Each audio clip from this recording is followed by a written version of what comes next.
Good morning, Rev Church. I can't tell you how happy and excited I am to be here today to bring the message to you. But first of all, I have to give a huge shout out to Pastor Josh for giving me the opportunity to be here today. I don't know what you think our pastor does throughout the week, but he is one of the hardest working men that I know, and he's constantly striving to make Rev Church better and more of what God's idea of Rev Church should look like. And he doesn't just sit in his office with his phone in his hand, waiting for a disaster or emergency to pop up so he can rush in and be the hero. He is doing so much behind the scenes that you're not even aware of that he's doing. We are beginning a brand new series this week. It is going to be a 10-week series on the book of Ecclesiastes. And the cool thing to me about this series is you're going to hear from 5 different guys during this series. One of them's in their teens, one of them's in their 20s, one of them's in their 30s, one of them's in their 40s, and one of them's in their 60s. And I'll let you guess which one of those I am. 30s? No, thank you. That was very generous, but no. We're talking about the book of Ecclesiastes, and the writer of this book is Solomon. There's some debate as to who wrote the book, but most theologians believe that it was Solomon because of verse 1 in the first chapter. And he also wrote most of the book of Proverbs and the book of Song of Solomon. And if you remember the love song series that Pastor completed recently, that was written by Solomon. And all 3 books are clustered together neatly right after Psalms in the Bible. And they're not really in chronological order, but all of the books that Solomon had a part in are right there together. And Solomon, he was the son of David and Bathsheba. You might know that story. If you don't, go back into Kings and read that story of David and Bathsheba. He was also the 3rd king of Israel. So there was Saul, David, and then Solomon was the 3rd king. And when he became king, he was young. A lot of biblical scholars believe that Solomon was between the age of 12 and 20 when he became king. That's a lot of responsibility on a young man to be the king and ruler over a whole nation at that age. But when Solomon first became king, God came to Solomon in a dream. And he said, "Ask me anything you want, and it's yours. No strings attached, nothing's the limit." And I don't know if you're a parent of a child, but have you ever made the mistake of walking into a store and saying, "All right, son, all right, daughter, we're in the store. Whatever you want is yours." I wouldn't even dare go there with my child. But God must have had some kind of trust in Solomon to give him this and offer him this. And we read in 2 Chronicles 1, verses 10 through 12. This is Solomon's reply to God asking him to tell him what he wants. And he says, "Give me wisdom and knowledge that I might lead these people. For who is able to govern this great people of yours?" And that says something about it right there. Solomon's not saying, "Give me wisdom to lead my people." He's saying, "God, give me wisdom to lead your people." Verse 11, God said to Solomon, "Since this is your heart's desire, and you have not asked for wealth or possessions or honor, nor for the death of your enemies, and since you have not asked for a long life, but for wisdom and knowledge to govern my people over whom I have made you king." Verse 12, "Therefore, wisdom and knowledge will be given to you, and I will also give you wealth, possessions, honor, such as no king who was before you ever had, and none after you will have." So Solomon asked for the right thing. He asked for wisdom and knowledge. And God was so impressed by his answer. He said, "You know what? Since you asked for that, I'm giving you all the wealth, all the possessions, all the honor along with it." I have a question for you to ponder. If you were offered to be either the smartest person in the world or the richest person in the world, what would you pick? And I want you to ponder that for just a second.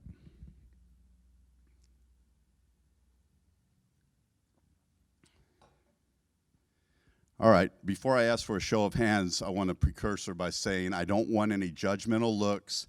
I don't want any finger pointing. I don't want any mumbling or grumbling. But by a show of hands, how many of you said you would like to be the richest person in the world? Okay, we have some honest people in the room. So, being rich would be cool. If you overnight became rich, what's the first thing you would do with your money? And don't give me this, oh, I'd end world hunger. No, you wouldn't. I know most of you. I know what you'd do. You would buy the company you work for. You would march into your boss's office and fire him, and then you would go somewhere and buy a restaurant and end your hunger. We're human, having all that money. And I was thinking about, I wonder who the richest people are right now in the world in 2021. And I made a list of the top 5, and we're going to be going through that list from 5th to 1st, okay? So first of all, we have this guy. Anybody know who he is? That's right, Mark Zuckerberg. He is the co-founder of Facebook. And as I was making this list, I kind of felt bad for Mark because he's the only one in the top 5 that his net worth is only 11 digits instead of 12. I felt so bad for Mark. It was terrible. But his net worth, $97 billion, okay? Next, everybody know this guy? That's right, Bill Gates, co-founder of Microsoft, net worth, $124 billion. Next, you may not know this guy. He is Bernard Arnault. He is the CEO of Louis Vuitton, Christian Dior, and Sephora. Most people do not know him. Net worth, $150 billion. In second place, this person. You might know him, Elon Musk.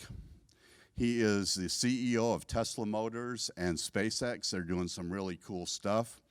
Net worth barely eking out Bernard with $151 billion. Okay, and the richest person in the world right now, this guy, Jeff Bezos. He is the CEO of America's favorite online shopping site, Amazon. Net worth, $177 billion. Now, to most of us, maybe all of us, these guys are filthy rich. I mean, people are like, why do you need that much money? You know, and they're wealthy for sure. But compared to Solomon, these guys would look at Solomon and say, he is loaded. Okay? Solomon's net worth in today's economy would be over $2 trillion. And it's hard to wrap your head around that kind of money.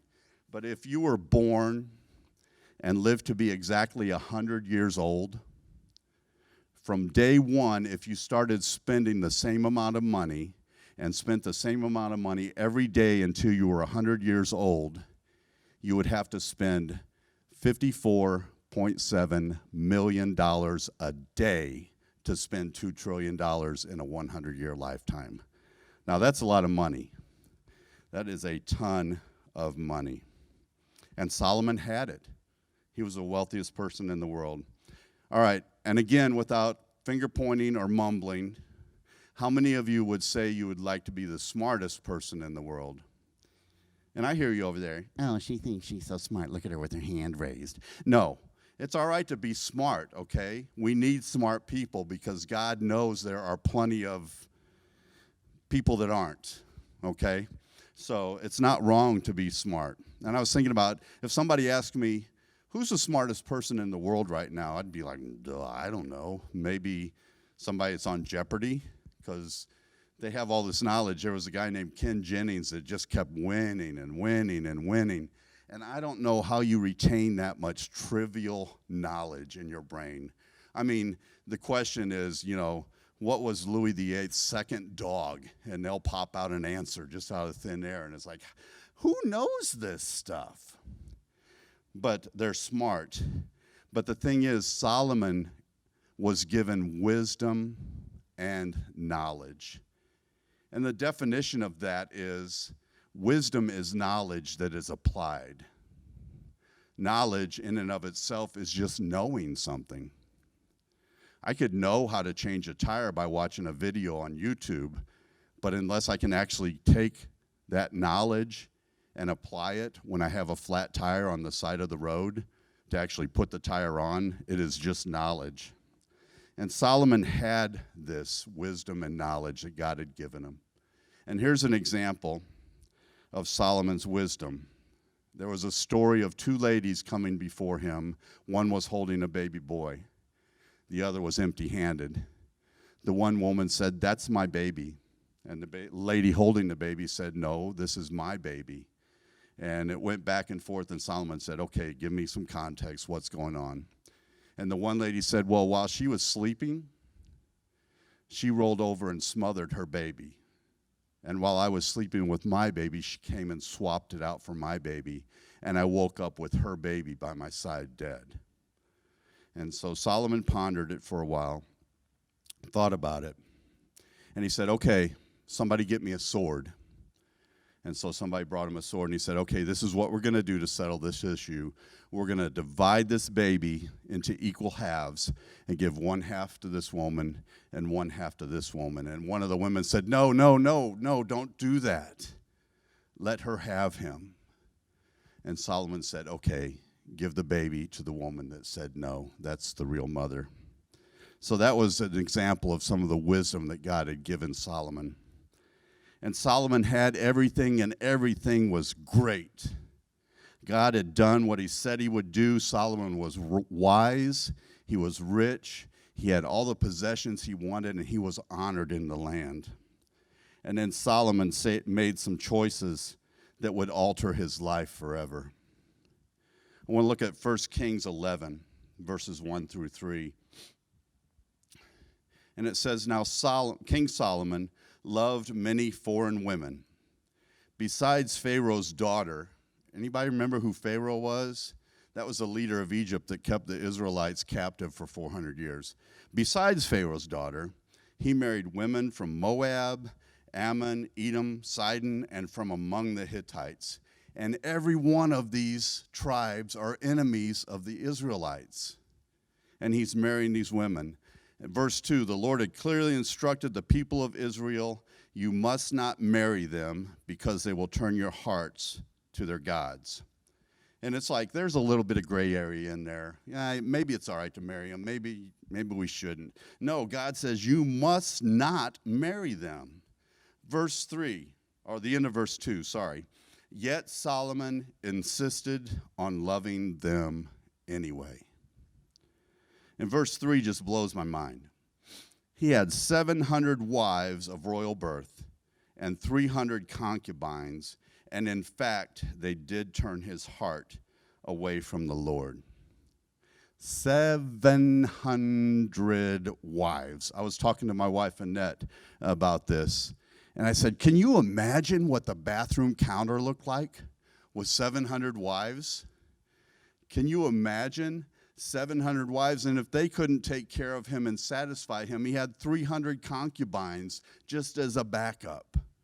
I don't know about you, but I'm looking at this story and saying, man, this dude has a woman problem. And who knows, maybe he was going through that stage of his life where he was entering into the phase of his life where women became attractive, and he just went crazy with it. But Ecclesiastes is written near the end of Solomon's life. And it is written as a warning to his son that will be king after him. And he's telling him, listen up. You need to pay attention to what I'm going to tell you. And Ecclesiastes, much like the Song of Solomon, was written in Hebrew poetry. And unfortunately for me and you, Hebrew poetry was not my major in college. Not even my minor. But Ecclesiastes is pretty much straight up. There's not a lot of mystery in what he's saying. And I'm going to read through verses 1 through 18. I might stop a couple times just to make a brief point, but we're pretty much going to roll through the whole chapter. In verse 1, it says, "These are the words of the teacher, King David's son, who ruled in Jerusalem." And that's how we know it was Solomon. Solomon was the only king that ruled under a unified Israel from Jerusalem. And then I got to warn you, there's a motivational speech coming. Solomon just uses his words to energize people and get them going. It wouldn't surprise me if some of you just jump up and run out because you're so motivated. Verse 2, "Everything is meaningless," says the teacher. Completely meaningless. Whew, man, I can just feel it, can't you? And I don't know if you remember in the Song of Solomon series, Pastor Josh explained that some translations are the Song of Songs, which meant that this song is the song of all songs. The term Lord of Lords means that this Lord, he is the Lord of all lords. And this meaningless that he uses here, this is the meaningless of all meaninglessness, if that's even a word. So, verse 2.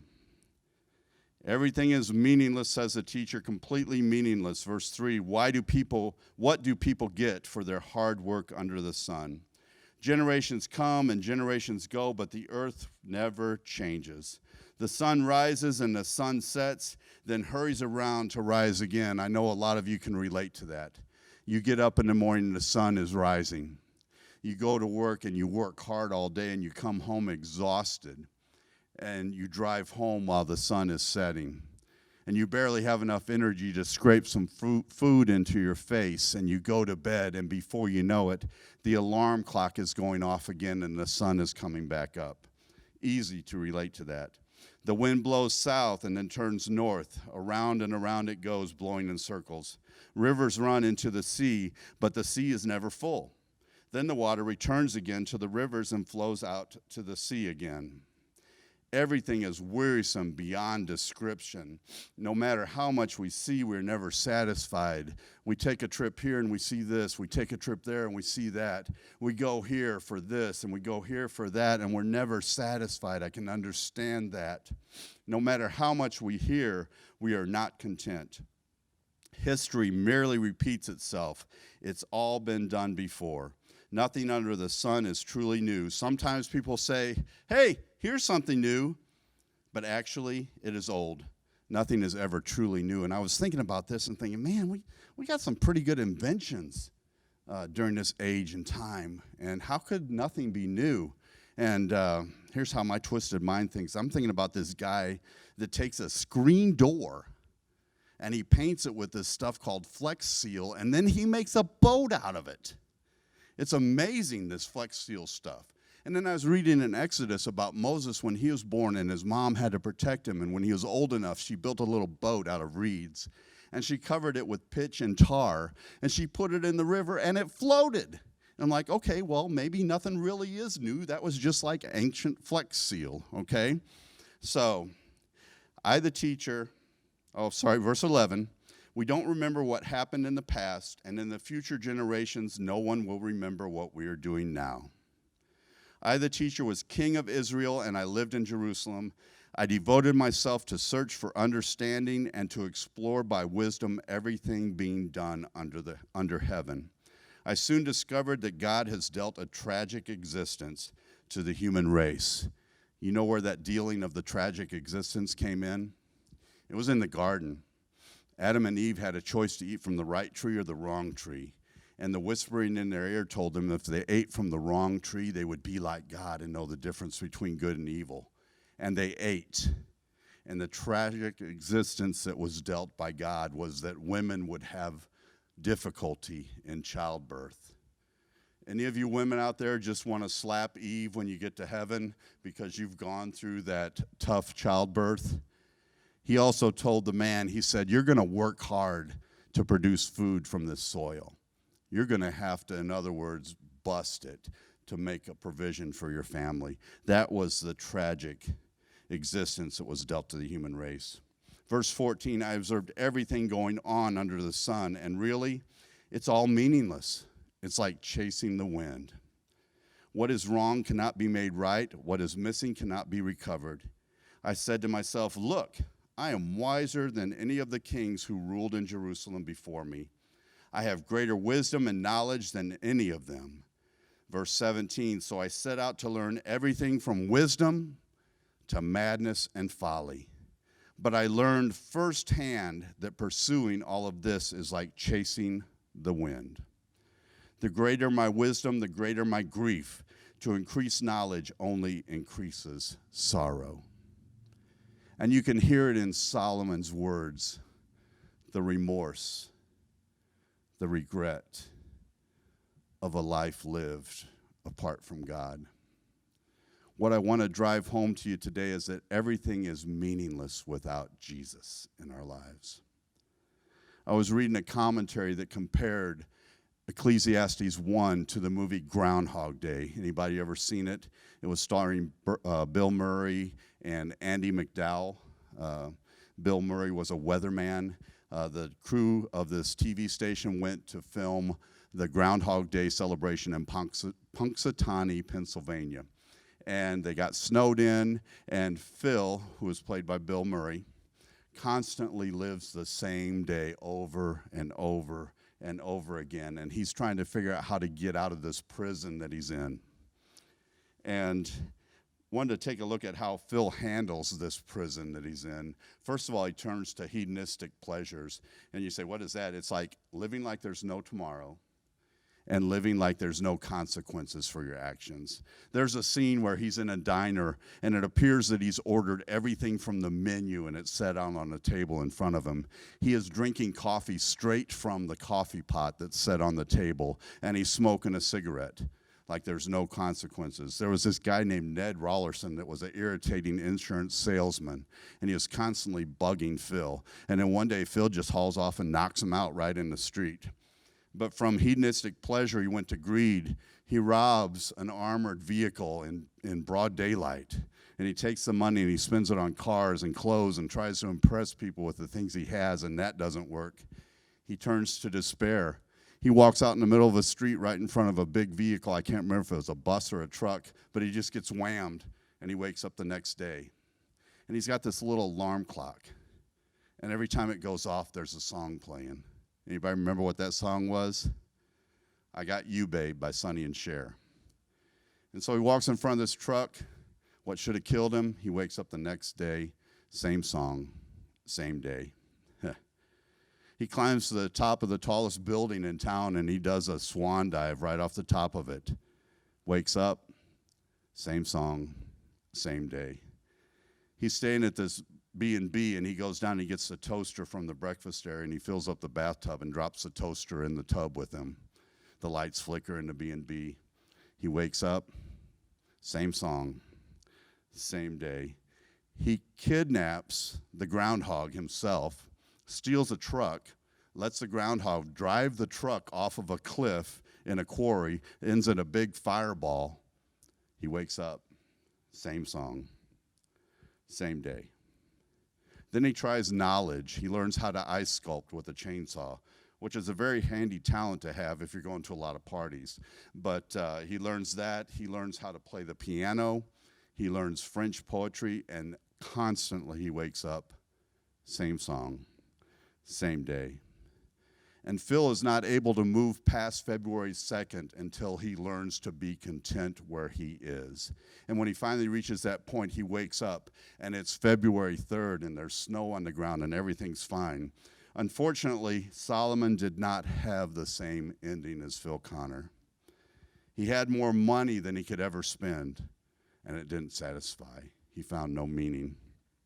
He had more wives than he could ever please, and even that didn't satisfy. He had learned everything, and it was meaningless. He had tried everything, and it was meaningless. He had done everything, and it was meaningless. Everything was meaningless because his heart had turned away from God. I was reading in a book recently, and I can't for the life of me remember the name of the book, but I don't want to take credit for this quote. But it said, "A good thing turned into a God, little g, God, thing, becomes a bad thing. It becomes an idol." Let me say that again. A good thing turned into a God thing becomes a bad thing. It becomes an idol. In Solomon's case, it wasn't that the foreign women were so bad. They were probably good, but they served other gods, and it turned Solomon's heart away from the one true God. And I wanted to share with you what my road to finding meaning in my life looked like. And I'm not doing this to talk about myself. My hope is that you can relate to something that I went through in my lifetime to find meaning. And you can say, yes, that's me, or yeah, that was me.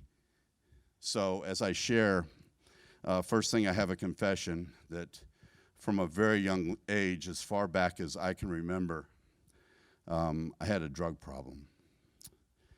And every Sunday morning, my parents drug me to church. And we went to a little A-frame Methodist church in House Springs, Missouri that was up on a hill. And I don't know if it was just the age I was, but the pastor of the church to me seemed ancient. I mean, old ancient. Like his social security number was probably 4. He was that old. And he read his sermons from a book of sermons and never looked up at the crowd. And he had a monotone voice. And I'm not saying that any of that's bad, but to a young person, a kid that's between 6 and 10, it was boring. So I had a friend at church, Tim Gray, who is now a pastor in the St. Louis, Missouri area. We would go up and we would sit in the choir loft in the church, which was at the very back of the church above the congregation, and nobody sat up there. So Tim Gray and I went up there to sit. One particular Sunday morning, we were extremely bored, and we began picking lint off of our socks. You might be wondering why. Well, we would take the lint and put it in our hand, and we would poof it and watch whose hair it landed in the congregation. We were having a good old time. I was mid-poof, and my dad turned around and looked up at me. And I swear, in that instant, I died 3 times just by the look he was giving me. His lips weren't saying anything, but his eyes were saying, "I'm gonna kill you." So after church, he found me. I was with my friends. He came up and pointed at me, and he said, "You're riding home with me today, boy." And it just happened to be a day that my parents had driven separately to church, so it was me and my dad in his little Volkswagen riding home. I buckled into the car, and I was waiting for it. And he didn't say a word. He gave me the stinking silent treatment, which I think is worse than getting yelled at. But you know what? I never sat in the choir loft again and blew fuzz out into people's hair. But we went to church all the time, is my point. And I never really even knew why. I just knew that's what we did on Sunday morning. And we would go to church. Well, I stayed at home until I was able to go to college. I worked all summer and saved up a whopping $76 to head off into the wild world and go to college near Branson, Missouri. And I was one of those kids that Pastor Josh was talking about a few weeks ago that grew up in a legalistic, rules-based household. I was never asked what I felt about anything. I was never asked to make a decision. And now I'm out on my own in this place, this college, surrounded by other kids. And it took me 3 whole days to spend that $76. And you might be saying, oh, $76 ain't nothing. But in today's economy, that $76 is worth probably $78 or 2 2x4s. So I blew through my money. You know what? But my college life was all about me. I went to a Christian college, and you were required to go to chapel once a week for an hour. So I carved that 1-hour niche out of my week, and the other 167 hours of that week was all about Jeff. Well, I got out of college. I landed a job at UPS in Florida in 1985. I was 25 years old. I started working there, started making money, started raising a family. And in my 20s, 30s, and 40s, I still went to church, but I had doubled my time. I was taking a 2-hour swatch out of my time for the week to give to God to, quote, worship Jesus. And we would go to church, and the other 166 hours out of the week was all about me because I worked hard and I deserved it. And kind of metaphorically, I guess you would say, I had married foreign women. I had things in my life that were turning my heart away from God. They were distracting me. I loved NASCAR. Back when NASCAR was a real sport and real men raced real cars. It was a great sport. And the Daytona 500 was always on a Sunday. And you know what? I didn't think twice about taking those 2 hours that I'd given to God and going to a race and spending 16 to 18 hours driving to Daytona and back. I love to golf. I'd go out on the course on Sunday, and I would take out all my frustrations on that little dimpled ball that had no idea what my problem was. And I'd spend hours at the golf course and a lot of money and not even think twice about taking that time away that I'd dedicated to God. I love to bowl. I love to bowl so much that I was on a NASCAR bowling league, okay? So I got to combine two of my loves. And I liked it. It was relaxing. But I never thought twice about taking time away from what I'd given to God to go pursue that. Raising 3 girls that were all in competitive gymnastics, travel gymnastics. There were many weekends where 2 of them would be going to Detroit and 1 would be going to Houston or Boston and Kansas City, and we'd have to split up as a family just to make these gymnastics events. I never thought once that we were missing our God time. And you know how I knew that these were idols in my life? Because when I'd come back to work on Monday morning, you know what I talked about? NASCAR, golf, bowling, a gymnastics trip. Never once did I speak the name Jesus in my workplace.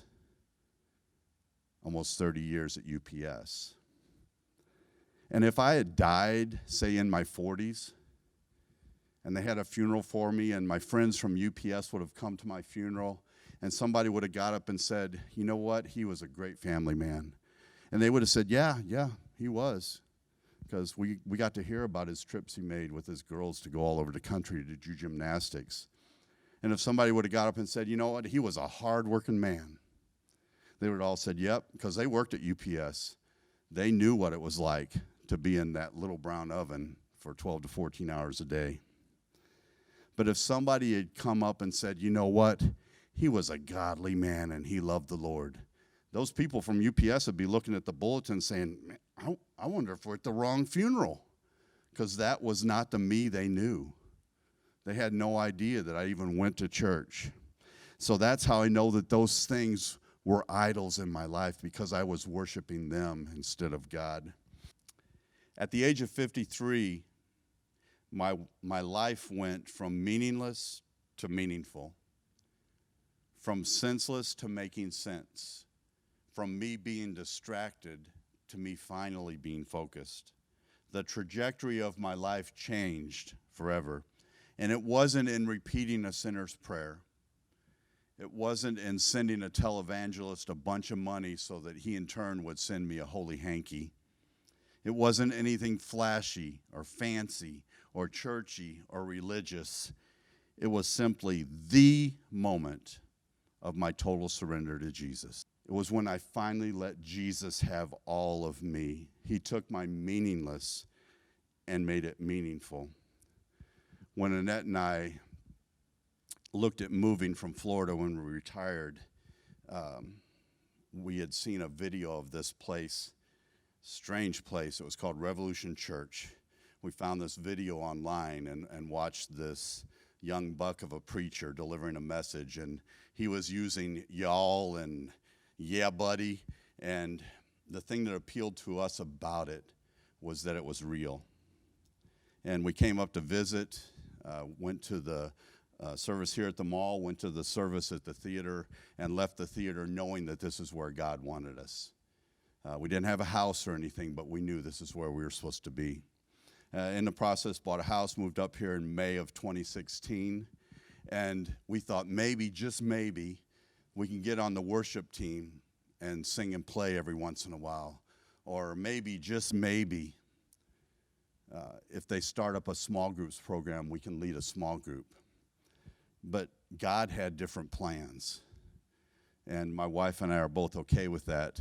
If you would have told her 5 years ago that she would be on staff at this church, being the director of Rev Ladies, she would not only have laughed in your face, she would have laughed so hard that there's a good chance that she would have snorted, okay?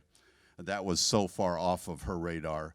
And for myself, if somebody would have told me I'd be on staff and launching a small groups program and then moving into the men's ministry for Rev Men, I would have probably done the same thing, because that was not on our radar. I was going to retire and take it easy. But God knew I needed more meaning in my life. Anything that we do outside of pursuing God in our life is going to be meaningless. But when we pursue him, he keeps pouring on the meaning. It's not like a one-time event. And it's like, here's your meaning. And I heard somebody tell me once, they said, just when you think it's great, when God has done something and everything is awesome, just hold on because he's going to make it even better. And I have the privilege now of leading the Rev Men group here at Rev Group and at Rev Church, and I love my guys. Am I hard on them sometimes? Yeah. Do I tell them the truth? Absolutely, always. Will I rip on somebody if they start making excuses about why their belt sander won't outperform other belt sanders? Yeah, I'll probably do that in front of the whole group. Will the whole group stand up and cheer when one of them comes back from the bathroom and they've been holding up the whole group? Yeah, we do that, but we're brothers, and we love each other. And God has poured more meaning into my life, but it all started at that point of surrender. If you're listening to me today and you're under the sound of my voice, no one that can hear me was born just to die. God has a calling and a purpose for your life. And for you, it might be the same as me. It's that point of when you finally let him have it all. Things that you might not think he's even concerned about. Things that you don't trust him with. When you let go of that, he starts pouring the meaning into your life. You might stay at the same job you're at now, but he will make that your mission field instead of your prison every day. He takes the things in our life and makes them meaningful. I want to read verse 17 from Ecclesiastes 1 again. And it says, "So I set out to learn everything from wisdom to madness and folly, but I learned firsthand that pursuing all this is like chasing the wind." And I was thinking of that chasing the wind statement that comes up twice in this chapter. And when my kids were young, they loved bubbles. The more the merrier. And this old guy got tired of sticking that little wand in that plastic bottle and pulling it out and poofing, and like one or two bubbles would come out. So being the lazy person I am, I got a pedestal fan and a beach chair, set it out in the driveway, and I'd put that wand in there and hold it in front of that fan that was on high, and it would blow out a couple hundred bubbles at a time. And they were elated. They were super happy. And I was thinking how that, to me, resembles the chasing the wind, because in our life, we can pursue things that are much like bubbles. And we're like, if I just had more money, nothing. If I just had a new car, if I just had a better house, if I had a better job, if I had different friends, if I had this or if I had that. And every time we open our hand, it's empty. We spend so much time and energy pursuing things sometimes that we think are going to satisfy. And sometimes we actually do catch that thing, but it still doesn't satisfy. And we're like, if I had a bigger camper, if I had a faster boat, if I had a car that went better, faster, stronger, if I had this or that. And again, we keep pursuing, trying to fill that emptiness inside of us, but our pursuit is in vain. Solomon tells us it's all meaningless without Jesus. When our pursuit of him becomes our focus in our life, he takes things that are meaningless and makes them meaningful. Not that any of the things that we have in our lives are definitely wrong, but if they turn our hearts away from God, they're meaningless. And as we pursue him, he takes areas of our life and either shows us we don't need them or he wants to use them in a different way. So I encourage you this morning, if you feel like my life really doesn't have any meaning, even to the point where you thought I might as well just end it. Trust me, you have meaning, but you will not find it anywhere but in this person right here, Jesus. I pray that as you search your hearts, that God will show you the idols that you may have in your life so that you can let go of those things and pursue him wholeheartedly. Let's pray. Father, I thank you for today. I thank you for your word. I thank you for the example that Solomon was to us, to tell us that our pursuits are in vain. It's like chasing the wind to pursue things. Lord, help us be a people